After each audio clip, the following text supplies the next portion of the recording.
Today, I'm so excited to achieve this milestone. It took me about 8 years to achieve a $100,000 ring as a housewife. I tend to say it just 100,000, but my husband said, "No, Rumiko, this is a big deal. You've been working so hard. Don't compare with others."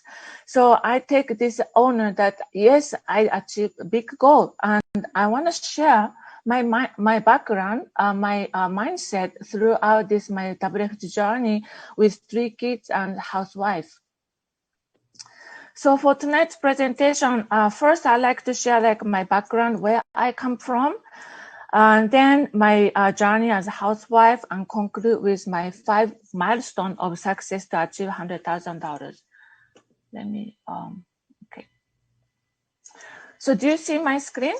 I was born and raised in a small town in Nagasaki, Japan.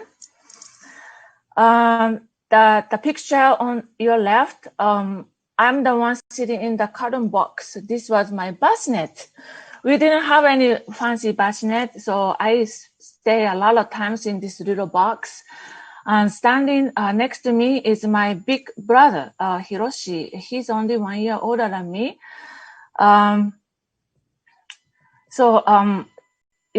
Small town is only population 10,000 people, and everybody knew everybody, and we couldn't do anything bad on the street.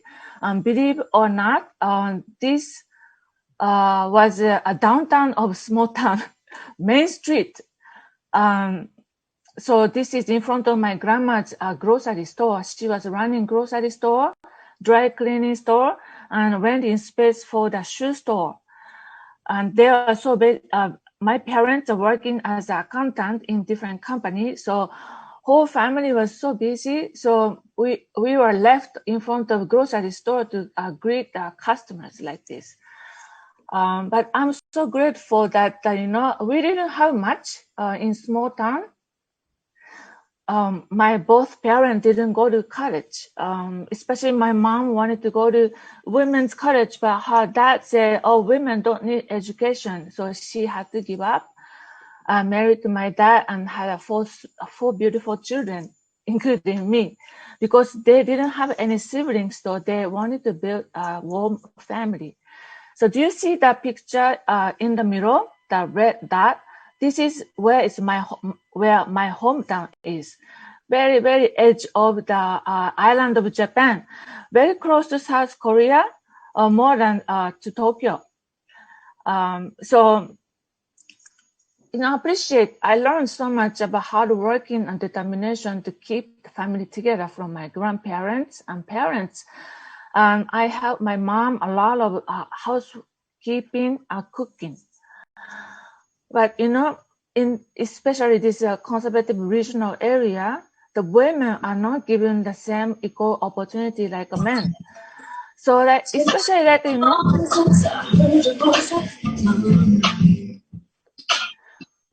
yes, I wanted to become strong, the career, the entrepreneur, the businesswoman, like my grandma.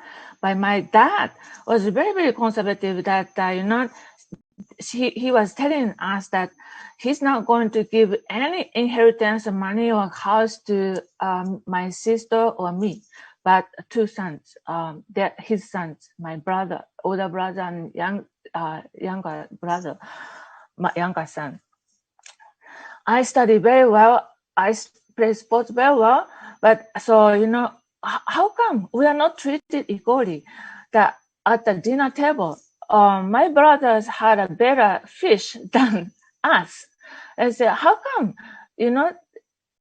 I couldn't adapt very well, and growing up, especially as a teenager, I start resenting my parents that the life is not fair, and I don't want to be in the small town.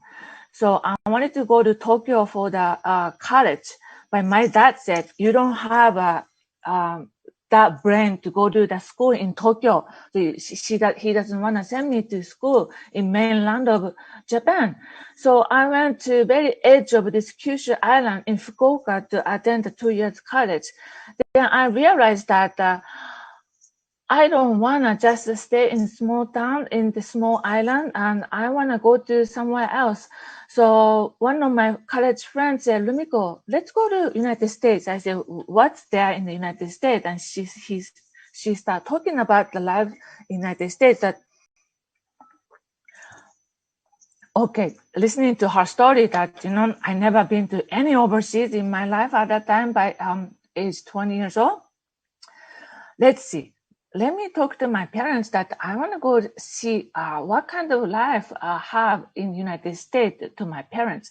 Of course, my parents, especially my dad, said no, Rumiko, you don't go outside this Kyushu island. So I learned the leverage from back then that my parents listened to oldest son, my big brother. He was given anything he wanted in his life because he was a successor of the Matsumoto family. So I talked to my older brother, hey brother, I want to go see United States just 1 year. I have a $10,000 saved up. Can you please talk to my dad? So, okay, Rumiko, you have a lot of curiosity. Let me talk to dad. So he talked to my father.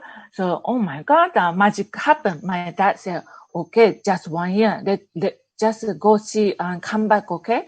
So this is how I decided to come to United States. But, I didn't prepare for to enter the university. So I came as an ESL student to just experience 1 year in the United States. And people ask me, why Mississippi? So, well, I played basketball very well in high school, and I talked to a basketball coach at that time, and he said that his daughter is attending school, one of the school in Mississippi, and looks very good. You can focus on study. Why don't you talk to his daughter? So I talked to her, and she said, okay, Rumiko, if you are interested in coming to United States, you should come to Mississippi. So the number one is the reasonable living expense, tuition also, and you can also focus on studying. There's not much distraction. So this is how I came to Mississippi. When I came to arrive in New Orleans airport, somebody was supposed to pick me up, but nobody was going because the flight was delayed. That was midnight. Then I had a piece of note that the Rumiko catch the Greyhound bus next day and come to Harrisburg, Mississippi. I said, oh no, I had only one suitcase and don't know anybody else, and a lot of homeless around the airport. But this is my journey begin. So that didn't take long for me to realize that this country can offer freedom and opportunity for minority like me, and especially women. I thought I'm very naive and little girl. So I decided to study to get into the university. I was still an ESL student. I couldn't even score TOEFL score of 450. I think we needed to have a 500 score to get into the university. So I studied, but I couldn't score. But there was an alternative test to enter the school, which called Michigan test. So Michigan test, you don't do so much grammatical test or whatever, the listening, but you just, a handout, a piece of paper has a lot of pictures and you need to describe what they're doing. So it's, oh my God. So I just, describe all my story in little town Saza, a small town in Nagasaki, that she's doing this, she's wearing the red color shirt, miracle happened that they passed my test. I passed my test and they accept me as a foreign student into the University of Southern Mississippi. But now another challenge, I didn't have money because my plan was just only 1 year. So I talked to my fellow the friend, the student in USM, that what should I do? And he said, go to a dean's office with your GPA from Japan. So it's okay. So I went to the dean's office with my GPA to appeal how good student I am, that good things can happen to your school. therefore I need scholarship. So I just, with my broken English and with so much passion that I want to make it to this USM, another miracle happened that they say, okay, I will give you they will waive my out-of-state tuition. Oh my God, the out-of-state tuition is more expensive than tuition. This is how I was able to study in the school, not paying the out-of-state fee until graduation. Couldn't score 450 in TOEFL, but I was able to graduate with honor in 99.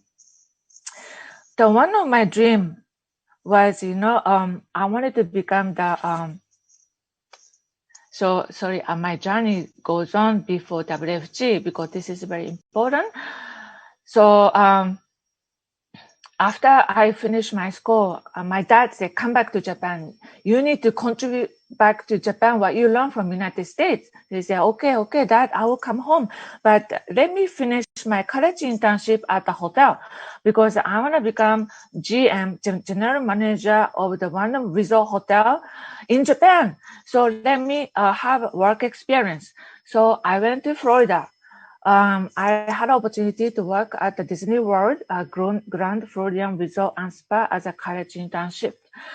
Then, I said, oh, so beautiful. It costs about $400 to $500 a night. I said, oh my God, this is nice. And my dream happened. But I was one worker there.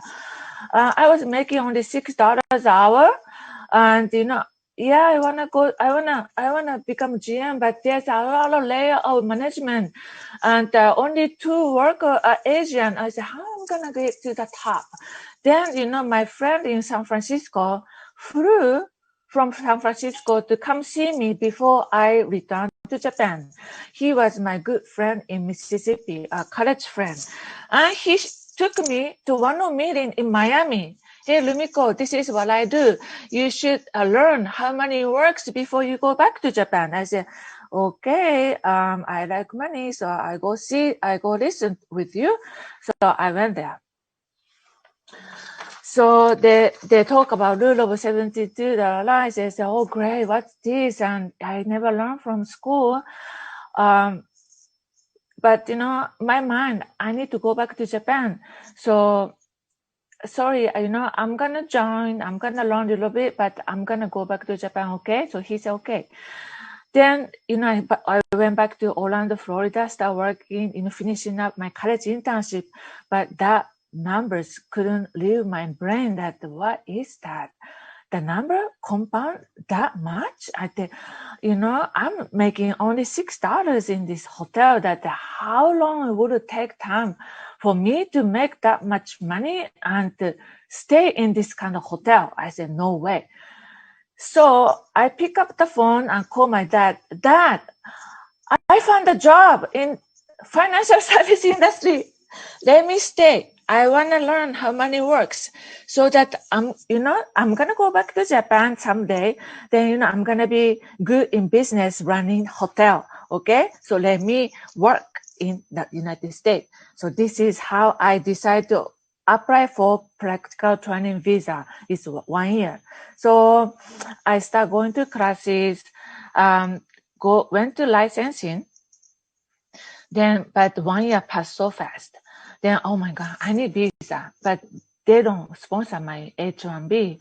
So I asked my friend coming from Japan as an amateur golfer that how can you stay in Florida for a long time? And he said he has a B1, B2 visa. I said, okay, let me go get. So I went back to Japan, got the B1, B2 visa. Then keep on going about, learning about how money works and try to become financial advisor in Florida. I was 24 years old. Then, but this visa had a condition that I have to leave the country every 6 months for 5 years.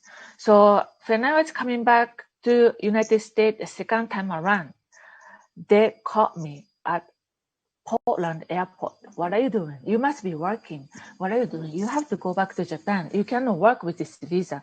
So they took me to different room, 2 hours alone. And I was thinking about what I'm going to do with my belongings, cars in Florida. Oh my God, my life ends in the United States. I need to go back to my dad. I don't want to do that. But after 2 hours later, he came to me a very strict face and, took me to somewhere else. And he said to me, good luck to you. Okay, what kind of luck I have in Japan? They don't treat me equally. So I follow him. Then he took me to the gate to Florida. I said, oh my God, I didn't want to ask him why, because he might change his mind and take me back to Japan. So thank you so much, sir. So I rushed back to Florida. I packed all my belongings, everything that I can pack in my little Corolla. I decided to head to West Coast to look for H-1B sponsorship. So I start driving from Florida to San Francisco to see my friend, who introduced me to the WMA. At that time, I had only $100 cash in my pocket. Why? Because it was 2001 dot-com bubble hit. My money was down the bottom. I didn't want to take from my money from the market, but I had to pay a lot of cancellation penalty to apartment and all kinds of stuff. So I had only $100 cash, but I needed to go to San Francisco to look for sponsorship so my dream can carry on. So I charged everything to my credit card. So I drove to San Francisco. So, but one thing that I'm so appreciate my life, that somehow when I'm going through a difficult time, I meet good people who help me to get through my difficult times. So from my connection, I will not share this more detailed story this time, but I'll skip. But I met a lawyer in San Francisco, and he introduced me to a Japanese company in Santa Clara. Said that, hey, this is a hardworking lady here and looking for H-1B. Can you sponsor her? And the company asked, is she engineer or has a business degree? And no, she doesn't. But sounds like, she has a lot of license and a lot of achievement in college. She must be a good candidate for what you're looking for. The lawyer was very good, because the lawyer was like a foreign student like me, and he knew life is not easy in the United States. So he helped me so much. Then I got the company said, okay, I will sponsor her H-1B. So I became the executive assistant for the company. That was 3 months before 9/11. It was a little bit after 9/11. My opportunity was ended. This is how I stayed in United States. But lawyer said, Rumiko-san, you have to give up on your financial career because this company might sponsor your green card in near future. If immigration discovered that you are doing something on site, they will turn down your green card application. Is this what you want? I said, no, I need green card someday. So I had to leave the WMA. But at that time, I experienced a Excuse me, Rumiko. Yeah. Sorry to interrupt you. Yeah. I know that everybody loves to learn your story. We still have Dominic to share. Right. So if you could wrap it up, that'd be great. Thank you so much. Thank you so much. So after I working, I met my husband.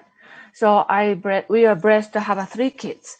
And that life happens. My third baby delivery was life-threatening, that I went through the almost lost my life. And so I realized that if something happened to me, what's going to happen to my 3 kids?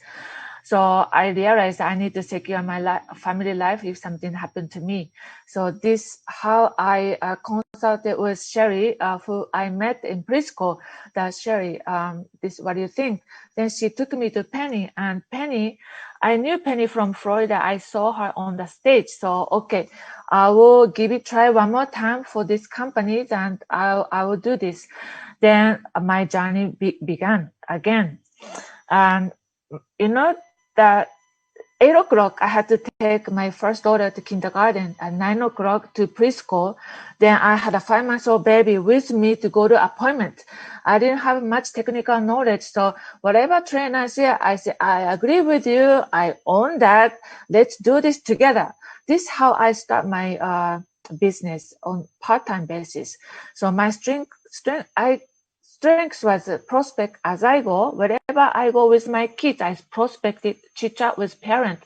Then I met Pratibha in the kindergarten. Then Pratibha brought her brother Prakash in Texas, who is already 100,000 ring honor and MD. And we are able to meet a lot of friends from multicultural, Indian friends, Chinese friends, Japanese friends, and Caucasian friends. I grew in this business, and I was qualified 50,000 watts in 2016, and MD, and qualified for Italy trip in 2018. I finally graduated Elite 2019 and got 100,000 ring this year. This was not easy, and it might slow for a lot of people, but I was cultivating my skills slowly but for surely. So this is what I learned from my journey to achieve 100,000 ring. You need to let go of significance. You have a lot of achievement, but if you have a big head, nothing can come to you. So you need to empty your cup and learn new skills. Turn obstacle to opportunities. A lot of people use kids as an excuse that they cannot do this business, no time. But I took my kids as an opportunity. So I have an extra strength, go through, overcome difficulties, and prospect as I go. Having breakthrough at your level of communication. So, you need to learn from kindergarten to preschool, elementary school, middle school. Same here. You cannot become penny or sudden. Little by little, communication with your husband, communication with kids, then, little by little, bouncing back from failure. Yes, a lot of things happen, a lot of turbulence, but it took me about 3-4 days to recover from pennies. Let me coach you, Rumiko. Oh, I couldn't take it. And my rejection from client, team member, it took me a few days to recover. But now I learned to bounce back right away because my 2 millimeters shift, life is, I don't know what to say, but how you look at the life, right? If you turn around expectation to appreciation, everything different you see. And coming back from failure, I tried many times the elite, 10 times. I couldn't graduate, but I come back strong. 2 years ago, I was ranked number 3 on Hallmark, but this time it was so much surprise, but I was number 1 as a Hallmark ranking as elite. And, so no matter what you're going through, you don't qualify for this trip, you don't qualify for this event, but don't worry, you are growing. So you will come back from failure and you will reward it. And this is my reward, 8 years of business. I was able to, my husband and I, able to raise healthy and smart kids. And thanks to our friend Eve and Elvin Dominic, we are able to buy first sweet home, and build a multicultural team. Like I said, Pratibha, Sherry, Kavita, and Japanese team members shy, so they are not showing up here, but I have many Japanese team members also. And, a lot of people left also at the same time. My kids were not invited for a lot of playgroup or birthday party. It's okay. That's their loss. But I kept going. But I gained more new friends from this platform, from all kinds of life and, from everywhere, all over the United States. So I'm forever grateful to Sherry that, she didn't give up on me and supported me and also my family and the team, the side by side, and show this business. Thank you so much. This is my journey, and hopefully I can inspire those people who are struggling and almost giving up their dream. But if you don't give up, your dream come true. So I am more motivated to bring back to this community and society. Thank you so much. All right, Rumiko. Wow, what an awesome sharing from both Sherry and